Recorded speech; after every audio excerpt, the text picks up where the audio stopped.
बिल्कुल।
करता हूँ तो मैं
ब्लू वाला घर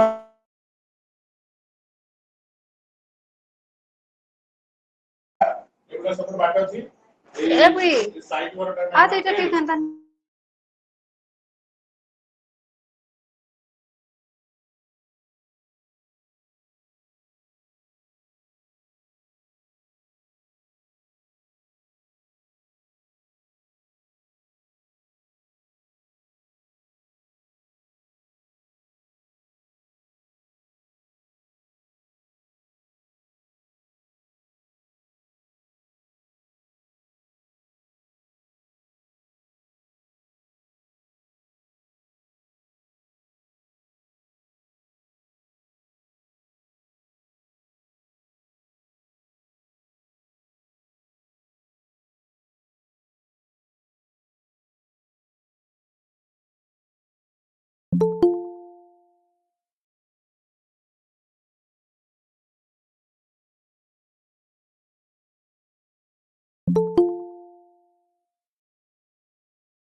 आप सबको नमस्कार। आ गए सभी?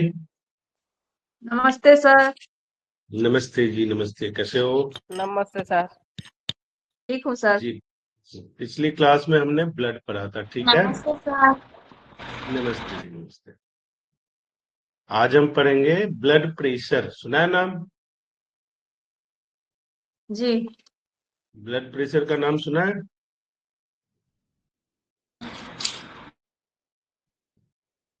तो सबके घर में है। चलो, ब्लड प्रेशर क्या होता है?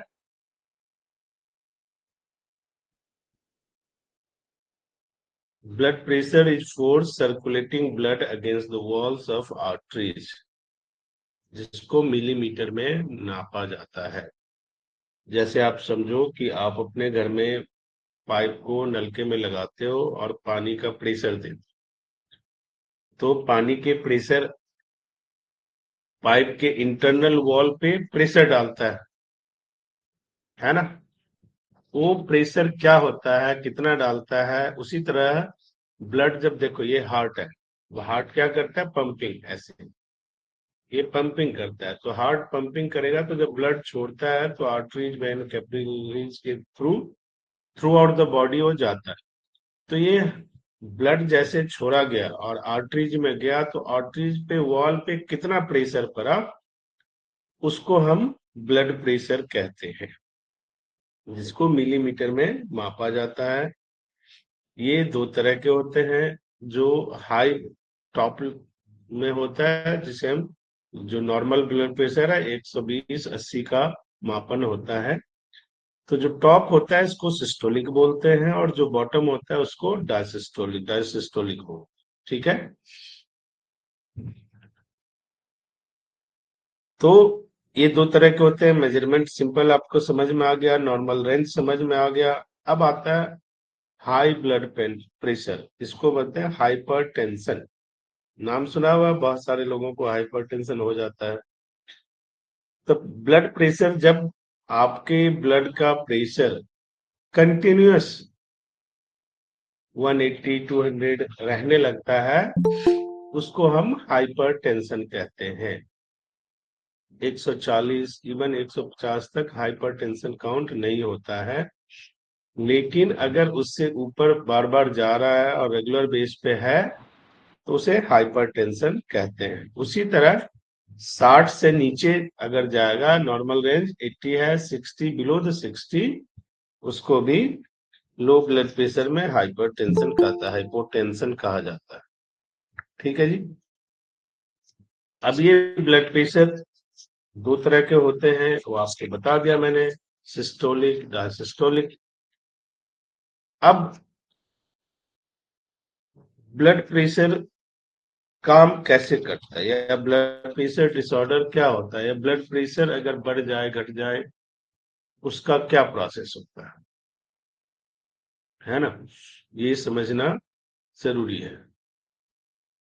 तो ब्लड प्रेशर बढ़ने का कारण होता है आपके सराउंडिंग का एटमॉस्फेयर और आपका लाइफ स्टाइल।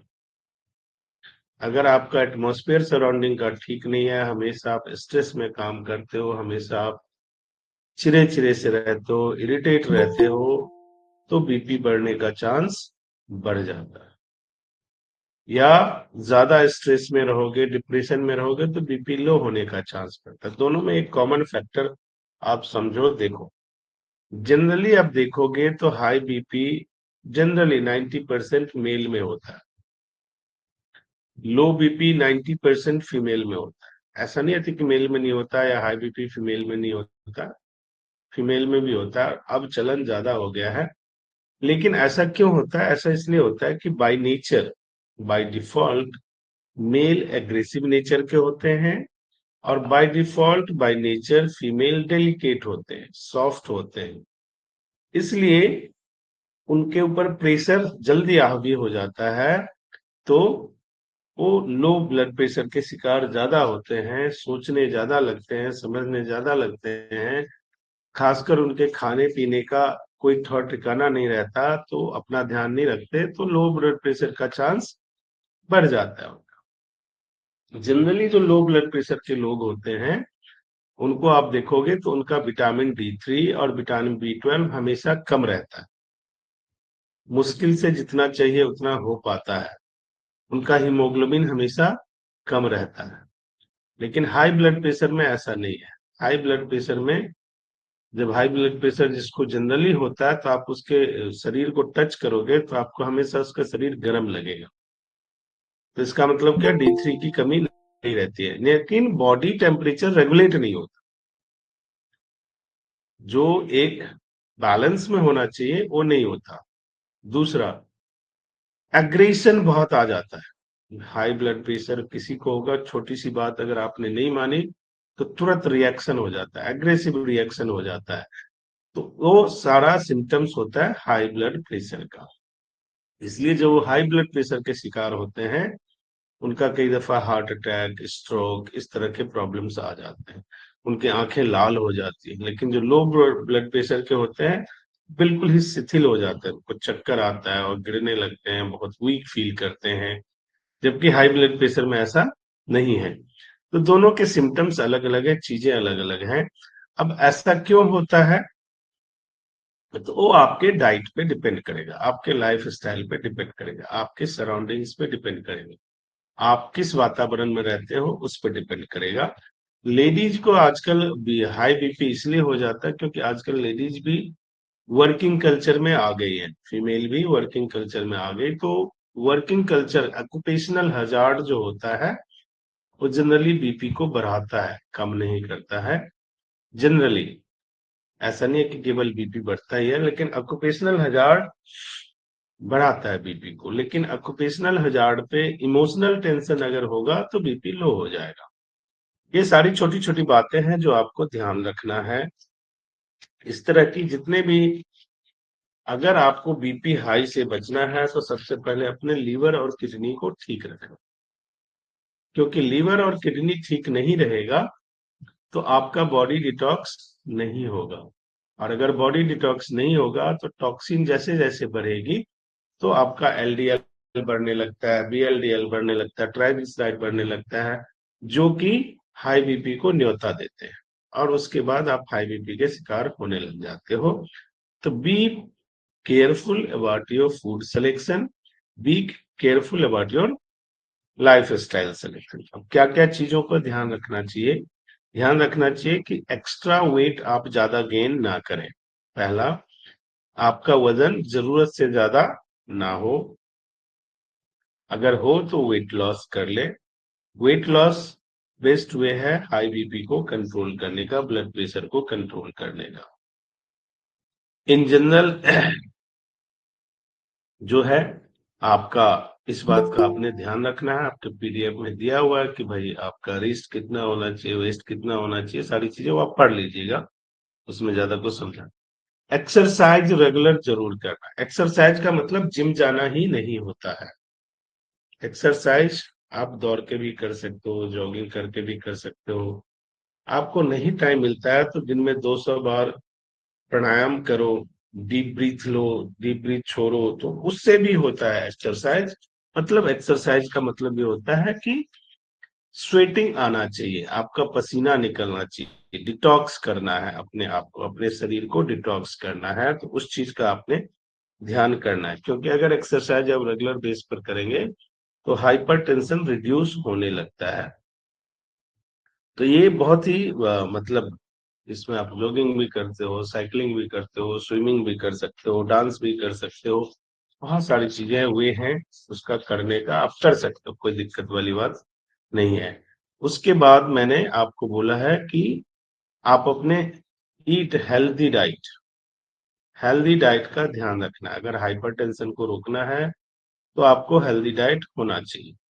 डाइट में क्या हो, होल ग्रेन्स हो, मोटा अनाज जिसे कहते हैं, फ्रूट्स ज्यादा लें, ग्रीन वेजिटेबल्स ज्यादा इनके इनटेक करें, लो फैट डेयरी प्रोडक्ट्स लें, लो सैचुरेटेड कोलेस्ट्रॉल जैसे ऑयल हम यूज करते हैं, रिफाइंड ऑयल यूज करते हैं, इस सब चीजों में ध्यान रखना है कि उसका जो सेचुरेशन लेवल है वो लो होना चाहिए, नहीं तो आपके कोलेस्ट्रॉल पे फर्क डालता है। और आजकल हर किसी का कोलेस्ट्रॉल बढ़ने लगा है, क्योंकि जो प्रोडक्ट भले ही मानकों का मोहर लगा के आपको दिया जाता है, लेकिन वो सारी चीजें एग्जैक्ट होती नहीं है जो आपके पैकेट पे लिखा रहता है, और ऐसे ही चल रहा है काला बाजारी, तो उसका कुछ कर नहीं सकते। लेकिन आपको ध्यान रखना है, आपके डाइट में पोटेशियम इंटेक बढ़ना चाहिए।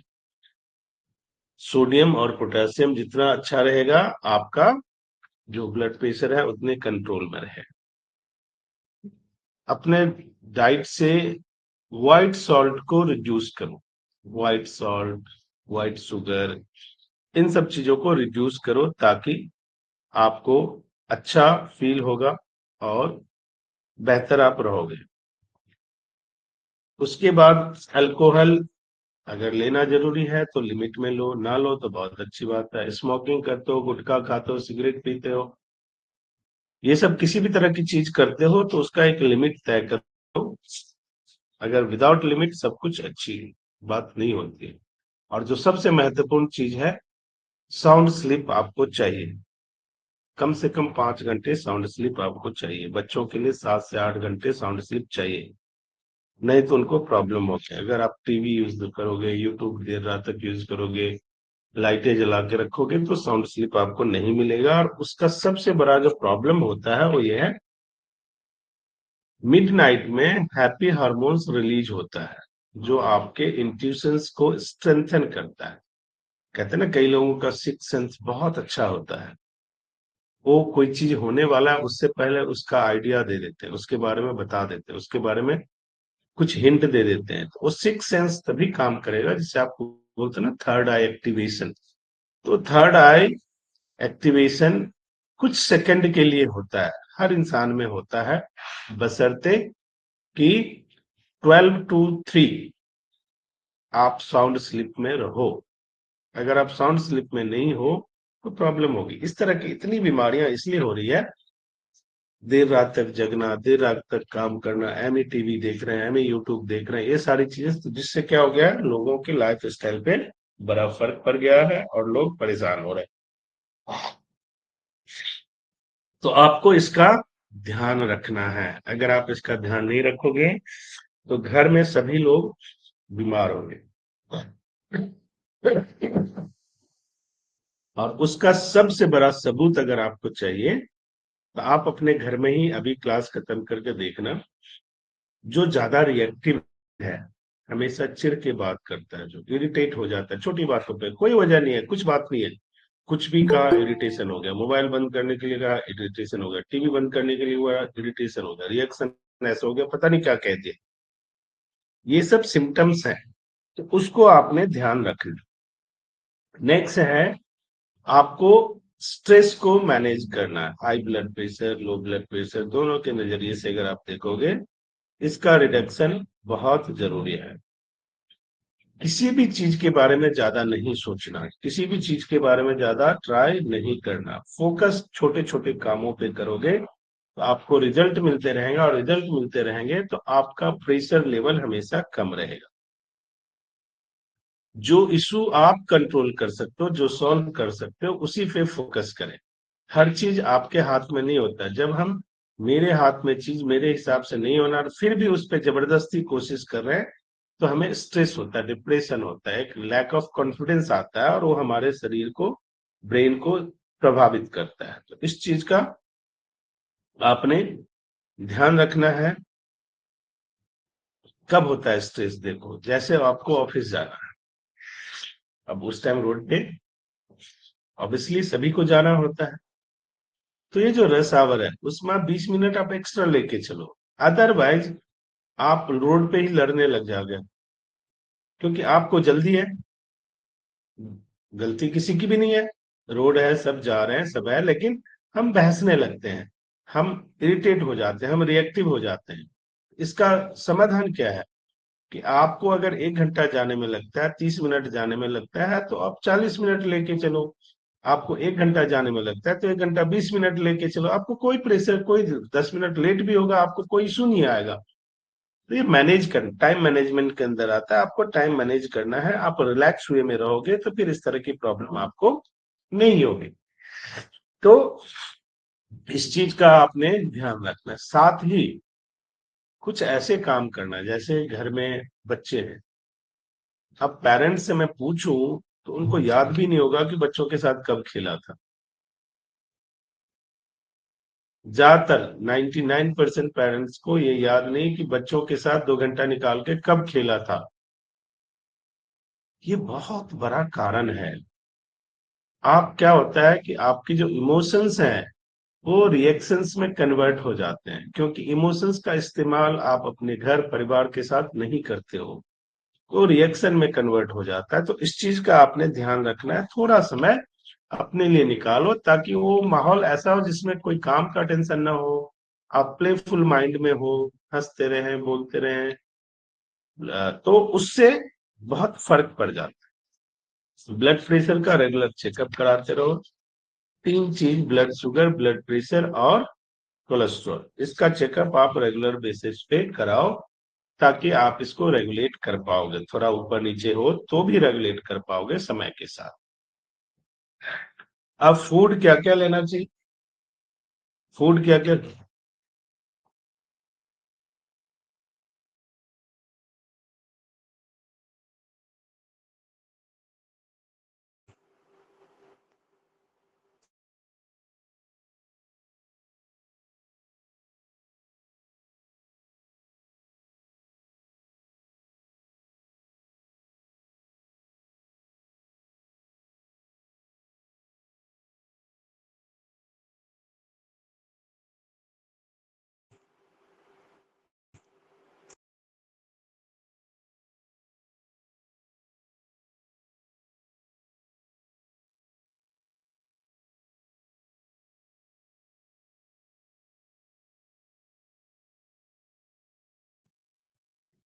जी। अब डाइट में क्या ध्यान रखना चाहिए, सॉरी डिस्टरबेंस के लिए। जैसे मैंने बोला, ग्रीन वेजिटेबल्स हैं सीजनल, जो सीजन के हिसाब से ग्रीन वेजिटेबल्स होते हैं उसका इंटेक जरूर करना चाहिए। लीफी ग्रीन, जिसे हम लोग साग बोलते हैं, टोमेटो, आलू, टमाटर, sweet potato, fruit, seasonal fruit जैसे तरबूजा हो गया, बनाना हो गया, ऑरेंज हो गया, एप्रिकॉट हो गया, लो फैटी डायरी प्रोडक्ट, मिल्क हो गया, योगर्ट हो गया, छाछ हो गया, इस तरह की चीजें पीना है आपको। तो उससे आपको बड़ा फर्क मिलेगा और आपका ध्यान जो बना रहेगा। नट्स हैं, सीड्स हैं, बीन्स हैं, इन सारी चीजों का इस्तेमाल करना बहुत जरूरी है रेगुलर बेसिस पे। इसलिए हम जब करते हैं योग में दिनचर्या का विशेष ख्याल रखना पड़ता है। अगर आप उसका ख्याल रखेंगे, सीजनल चीजों का इस्तेमाल करेंगे, तो you should be happy as well as healthy. तो इसका आपने ध्यान रखना है। एक ही ऑयल को बार बार यूज करके अपने घर में इस्तेमाल नहीं करना है। अगर आप करेंगे तो वो फैट और ओबेस बनाएगा आपको और बीपी बढ़ाएगा। इस चीज का भी आपने ध्यान रखना है, और फिर जाके आप देखोगे कि आपको बहुत अच्छा फायदा होगा इसका। अवॉइड क्या करना, ज्यादा मीट, ज्यादा चिकन, जो आजकल हॉट डॉग्स आए हैं, सॉल्टेड स्नैक्स आ रहे हैं जिसमें बहुत नमक होता है, चाहे चिप्स हो चाहे कोई भी चीज आप खाते हो ना, बहुत नमक होता है। और ये बीपी बढ़ने का सबसे बड़ा कारण, अभी हमने बोला ना कि व्हाइट सॉल्ट को अवॉइड करना है, और इन सब में भरा पड़ा रहता है सॉल्ट। फास्ट फूड है, जो मार्केट में आर्टिफिशियल बटर है, पोटैटो चिप्स है, सॉल्टेड पॉपकॉर्न है, जो हम 300 रुपये में पिक्चर में हॉल में खरीदते हैं ना, बड़े शान से, आज पॉपकॉर्न खा के आया, वो बहुत खराबी करता है एक्चुअल में। वो आपके प्यास को बढ़ाता है, इसलिए फिर आपको कोल्ड ड्रिंक खरीदना पड़ता है, क्योंकि वो नहीं खरीदोगे तो उस टाइम लगता है क्या मिल जाए पीने को, क्योंकि उसको बनाया ऐसे जाता है क्योंकि वो मार्केटिंग पर्पज से बनाते हैं। तो इसको आपने ध्यान रखना है। होल मिल्क, ज्यादा फैटी डेयरी प्रोडक्ट नहीं लेना है। केचप, सलाद, जो ड्रेसिंग सलाद्स होते हैं वो नहीं खाओ। पिकल कम इस्तेमाल करो, खासकर मेल को अचार कम खाना चाहिए। राइस, पास्ता, पोटैटो से बना हुआ कोई भी तला हुआ ज्यादा चीजें नहीं खाना है, तो उससे आप ब्लड प्रेशर को मैनेज कर पाओगे। पानी जितनी शरीर की रिक्वायरमेंट है रेगुलर बेस पे पीना चाहिए। बॉडी डिहाइड्रेट नहीं रहना चाहिए, हाइड्रेट रहना चाहिए। इलेक्ट्रोलाइट रिच जो बेवरेज है वो आप खाओ। कोकोनट का इस्तेमाल करो, कोकोनट वाटर का इस्तेमाल करो, लेमन का इस्तेमाल करो, ओआरएस का इस्तेमाल करो। घर में भी ओआरएस बना सकते हो, नहीं खरीद के क्या करना, 1/4 स्पून में नमक, 1/4 और चीनी डाल के 1 गिलास पानी में अच्छे से घोल लिया, 5 मिनट उसको पूरा घुलने दिया और वो आपने पी लेना। वो ओआरएस का काम करेगा, तो आपका बॉडी हमेशा हाइड्रेट रहेगा। इस तरह से अगर हम चीजों को मैनेज करके चलेंगे तो हमें प्रॉब्लम नहीं होगी। अगर इस तरह की चीजों को हम मैनेज नहीं करेंगे तो इसी वजह से हमें प्रॉब्लम होती है। तो you should be careful about it. ये था ब्लड प्रेशर की कहानी। अब इसके बाद हमें पढ़ना है human endocrine system, hormones. Human endocrine system includes group ductless glands or regulate body process secreting chemical substance and called hormones। वो सारे ग्लैंड, वो सारे ऑर्गन जो हमारे शरीर में केमिकल सिक्रेशन करते हैं, that is called hormones. Hormones किसे कहते हैं? वो सारे ग्लैंड जो हमारे शरीर में केमिकल सिक्रेशन में मदद करते हैं, दैट इज कॉल्ड हार्मोन। ये डायरेक्ट ब्लड स्ट्रीम में मिलता है, इसलिए इसका रिएक्शन भी सडन होता है। जब एंजाइम हम खाते हैं तो it will take time to convert in enzyme, लेकिन जो हार्मोन्स होते हैं डायरेक्ट ब्लड स्ट्रीम में आते हैं तो बहुत जल्दी रिएक्शन होता है। आमतौर पे जो हार्मोन्स के फंक्शन होते हैं एंडोक्राइन सिस्टम के, hormones produced by endocrine system glands passes through the bloodstream of different organ tissues in the body। शरीर के अलग अलग हिस्सों में अलग अलग ऑर्गन्स हैं जो ब्लड के टच में है, उनके द्वारा जो केमिकल सिक्रीट किया जाता है, that's why directly blood stream में वो केमिकल आता है, हमारे पर उसका रिएक्शन हो जाता है। ये क्या करता है? हमारे मेटाबॉलिक रेट को कंट्रोल करता है। ये और क्या करता है? Growth, development. थाइमस ग्लैंड का नाम सुना हुआ है? मेल और फीमेल के जेनाइटल ऑर्गन डेवलपमेंट का जिम्मेदार ही थाइमस ग्लैंड का होता है। तो देखेंगे डिटेल में होगा तो उसको हम पढ़ेंगे। एंडोक्राइन सिस्टम के अंदर ही heart rate, blood pressure, body temperature सारा कंट्रोल होता है। स्पीचनेस और वेकफुलनेस, आपके अंदर कितनी एक्टिव हो आप या कितनी लेथार्जिक हो, यही हार्मोन्स तय करता है। Hormones glands produce secrete hormone chemical substance produce body regulate activity cells और ऑर्गन। तो ये केमिकल क्यों रिलीज करते हैं? ताकि बॉडी के एक्टिविटी को और उसके फंक्शन को मैनेज किया जा सके।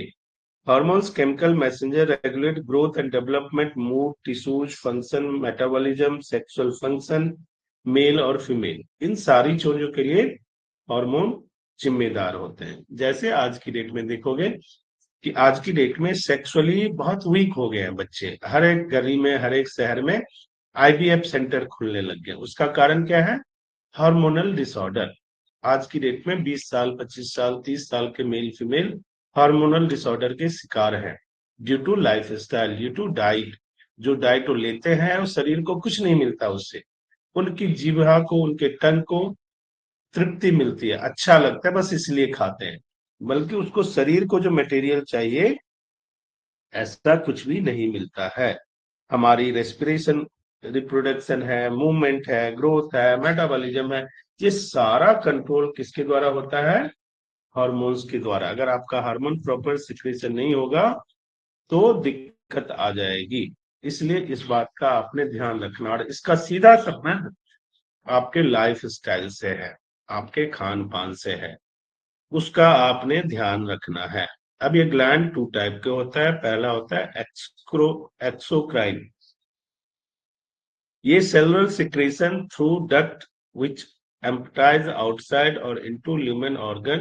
These include certain Swiss glands, salivary gland, pancreatic gland और mammary glands. अब ये क्या होता है? ये डक्ट के थ्रू आपके अंदर रिलीज होते हैं। जैसे हमने खाना खाया, खाना देखा, तो हमारे जीभ से ऑटोमेटिकली सलाइवा निकलने लगता है ना, जीभ का पानी आ जाना जिसे कहते हैं। ये क्या है? सलाइवरी ग्लैंड का काम है। अगर वो पानी नहीं निकलेगा तो आपका खाना बेस्वाद लगेगा आपको, उस खाना प्रॉपर डाइजेशन नहीं होगा, खाने का प्रॉपर ब्रेकडाउन नहीं होगा। तो ये जो रिलीज करता है, ये कौन रिलीज करता है? Saliva, that is called salivary gland. वैसे पेनक्रियाटिक ग्लैंड है, वहां इंसुलिन रिलीज होता है, ग्लूकोज रिलीज होता है। अगर ग्लूकोज रिलीज नहीं होगा तो आपके लीवर को ग्लूकोज मिलेगा नहीं, वो फंक्शन करेगा नहीं, तो केमिकल बनेगा नहीं, फिर आधे जो ग्लैंड है वो सिक्रीशन कर ही नहीं पाएंगे, क्योंकि उनको चाहिए। इस तरह से एक्सोक्राइन ग्लैंड काम करता है। इसकी क्लासिफिकेशन दिया हुआ है, आप पढ़ लेना। यूनिसेलुलर और सिंगल सेल इंटायर ग्लैंड ये होते हैं। Multilayer gland composed more just single.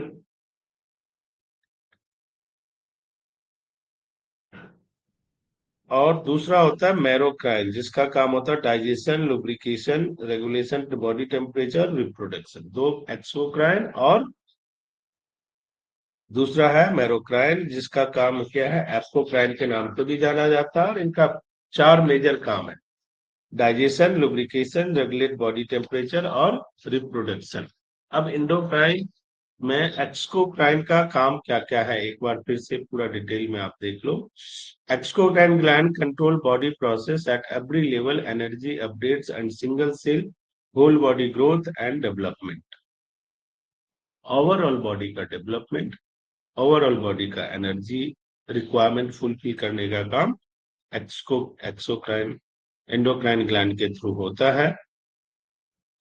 इसका कोई नो डक्ट, कोई डक्ट नहीं होता है। Secretes directly into intercellular fluid into the blood. जैसे पहले ही मैंने बोला, ये डायरेक्ट ब्लड स्ट्रीम में सिक्रेट होता है, जिससे आपको दिक्कत नहीं आती है। रिएक्शन बहुत जल्दी होता है, फंक्शन इसका बहुत फास्ट होता है। Endocrine system is a collection of gland produce hormones, regulate metabolism, growth development, tissue function, sexual function, reproduction, sleep, mood, among other things. अब इन सारी चीजों के बाद कुछ बच नहीं जाता है जिस पर ये सारा काम होता है। इसको आपने, अब ये क्या होता है, इसको हम कहते हैं बॉडी का केमिकल मैसेंजर। और hormones produced by gland sent into the bloodstream various tissues in the body. अब शरीर के अलग अलग टिश्यूज में ये रिलीज होते हैं, और जो सबसे पहला नाम है उसको हम बोलते हैं हाइपोथैलेमस।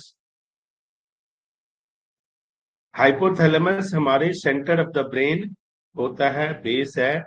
ये ऐसे ही काम करता है जैसे आपके घर में बिजली की सप्लाईयां है, तो मेन बोर्ड जहां लगा हुआ है दैट इज कॉल्ड हाइपोथैलेमस। अगर आप उसके हिसाब से समझोगे तो शरीर का मेन स्विच बोर्ड क्या है, उसको हम क्या कहते हैं? हाइपोथैलेमस। वो हमारे शरीर का मेन स्विच बोर्ड है, तो इसका ठीक रहना बहुत आवश्यक है। अब इसके बिलो नीचे जब हम आते हैं तो पिट्यूटरी ग्लैंड है, जिसको हम कहते हैं general manager, head of the family, उसको हम बोलते हैं। इसी के साथ ही अटैच होता है। This hormone connects nervous system, endocrine system. It receives and passes signal from the brain region, then to the hormones. अब इसका जो कोरिलेशन होता है पिट्यूटरी ग्लैंड का, वो किससे होता है? एंडोक्राइन से, एंडोक्राइन सिस्टम से और नर्वस सिस्टम से। नर्वस सिस्टम का क्या काम है?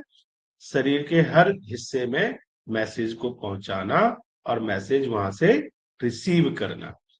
और एंडोक्राइन क्या करता है? उस मैसेज को फॉलो अप करने के लिए केमिकल रिलीज करता है, जिससे आप उस काम को करने के लिए एनर्जी रिसीव कर पाते हो और एक्टिवेट हो पाते हो, ताकि उस काम को कर सको। It is extremely complex part of brain containing many regions with highly specialized function in humans. Hypothalamus approximately size of pea and accounts of less 1% weight of brain. अब देखो काम कितना बड़ा है हाइपोथैलेमस का, और वो मटर के दाने की तरह होता है। उसका साइज क्या है? देखन में छोटन लगे, घाव करे गंभीर। अगर ये मटर दाना गड़बड़ हो जाए तो आप कहते हैं ना कि इसका पॉइंट लूज हो गया, मेंटली ये डिस्टर्ब हो गया, आप वहां तक हो सकते हो सडन। इसका आपने ध्यान रखना। It respond to stress and control our daily bodily rhythm such as night time secretion, melatonin, pineal gland changes, cortisol, stress hormone. Cortisol को स्ट्रेस हार्मोन कहा जाता है। इसका टेबल टू टेबल हर एक ग्लैंड का मैं पूरा प्रॉपर आपको कल करा दूंगा। आज आपको सवाल पूछना है तो पूछ लो तुम। जी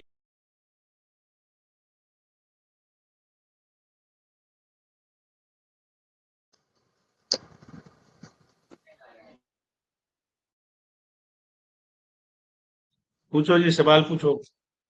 सर शरीर में कोलेस्ट्रॉल बढ़ रहा है तो उससे का कैसे पता चलेगा?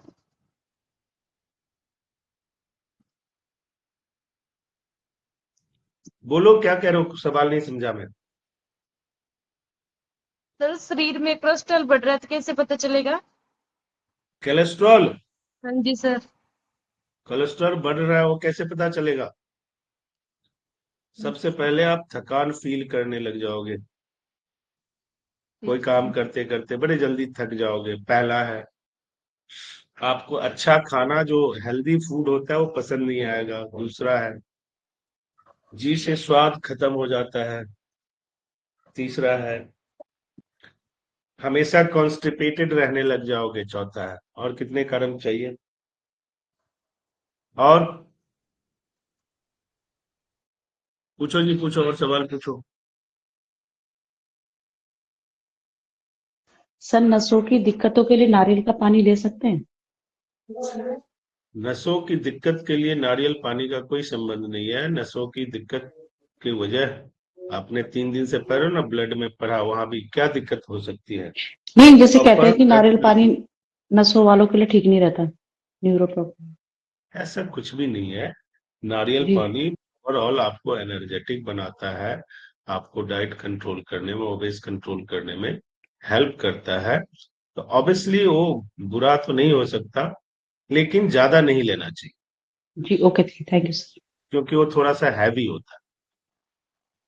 जी सर सीढ़ी में चढ़ने के बाद जो व्यक्ति को श्वास जोर से लेना पड़ता है वो क्या करेंगे? क्या लेना पड़ता है? श्वास जोर से जोर से लेते हैं सीढ़ी पे कि ऊंचाई जगह कोई काम भाई करने तो के बाद। उनका हार्ट का चेकअप कराओ, उनके लंग्स का चेकअप कराओ, उनके शुगर का चेकअप कराओगे तभी तो बता पाऊंगा क्या प्रॉब्लम है। ये सारा चेक करा के रिपोर्ट भेजो, फिर बताऊंगा। सर जी और कोई सवाल? सर बीपी बढ़ रहा है और घट रहा है तो कैसे पता चलेगा सर इसके बारे में? क्लास में थी आप? हाँ जी सर। तो बीपी बढ़ता है, उसके सिम्टम्स बताया मैंने या नहीं बताया? नहीं सर, सिस्टम तो नहीं बताए थे। आप क्लास में थे ही नहीं, वो ऑफ करके कहीं चाय चूय पीने चले गए होंगे। बीपी हाई का सबसे पहला सिम्टम क्या है? आप एग्रेसिव हो जाते हो।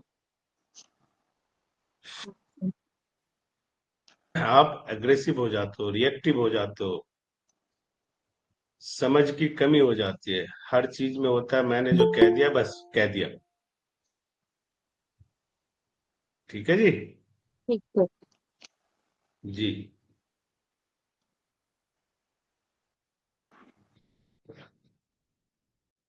तो सर बीपी घटेगा तब उसमें क्या होगा फिर? बताया तो था, चक्कर आने लगता है, बेहोशी हो जाती है, आपका खाने पीने का मन नहीं करता है, डिप्रेशन में आ जाते हो, सफोकेशन हो जाता है, ऐसा लगता है जैसे अब सांस ही नहीं मिलेगी। ये बीपी लो होता है। जी। और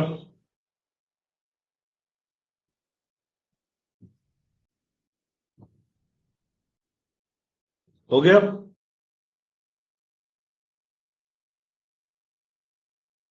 सवाल खत्म। अब से मैं भी सवाल पूछूंगा जो पढ़ाया है ना उसके बारे में।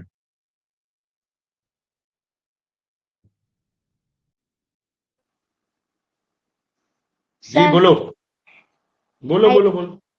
हाइपरटेंशन क्यों होता है? बहुत स्ट्रेस लेने के बाद ना क्या चिड़चिड़ापन? बोला था ना, जब चाहत बड़ी हो जाती है तो हाइपर टेंशन हो जाता है। चाहत किसी में काम की जरूरत नहीं है, लेकिन आप कोशिश जबरदस्ती करते हो, नहीं कि वो मुझे मिलना चाहिए, मेरी जिद है, तो स्ट्रेस बढ़ता है। और स्ट्रेस बढ़ के भी जद्दोजहद करके नहीं मिला तो टेंशन हो जाता है, तो आपका बीपी बढ़ने लगता है। फिर हाइपर टेंशन अगर लगातार होता रहे तो हाइपर टेंशन हो जाता है।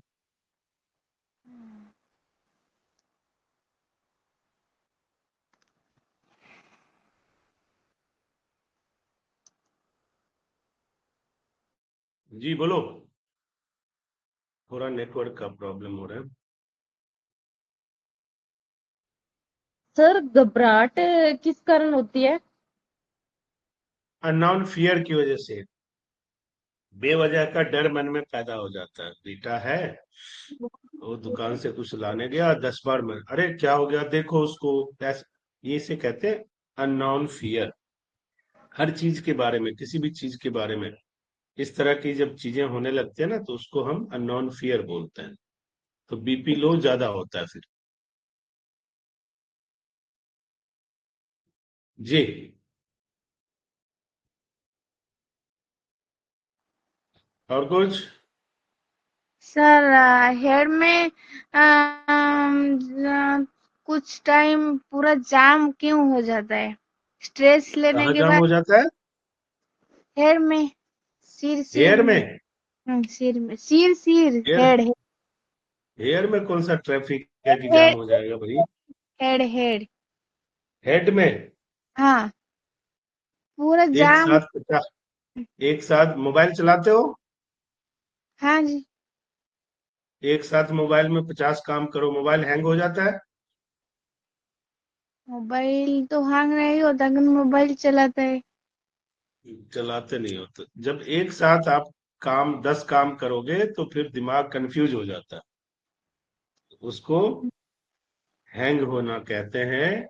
और फिर सर जकड़ने लगता है, क्या करूं क्या नहीं करूं, पहले क्या करूं बाद में क्या करूं, फिर गुस्सा आ जाता है। इसलिए काम करने से पहले सिस्टमेटिक होना जरूरी है। आज जी। मोबाइल कितना घंटा चलाने हैं? मोबाइल केवल सुनने के लिए चलाना है, जब फोन आए तो बात कर लो, बस हो गया।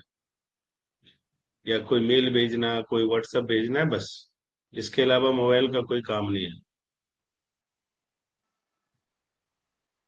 कुछ देखने से बच्चे लोग तो दिन भर देखते रहते हैं। हाँ तो बच्चे आपकी नहीं सुनते हैं ना, फिर उसी को देखेंगे। उनके लिए वही माई बाप है, तो आपकी सुनते हैं नहीं सुनते हैं ना? हम्म, दो, एक हाथ में दो दो मोबाइल दे दो, 10 साल के बाद आपको दिखेंगे ही नहीं। आँख तो सभी बच्चे के खराब हो गए।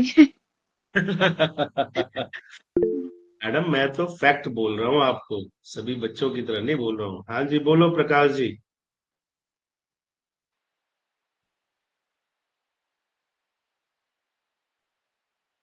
बोलो।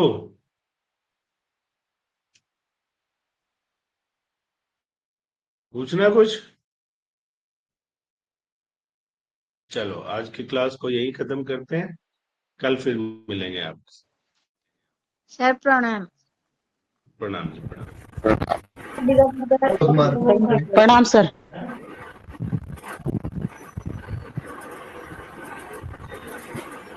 हो गया क्या?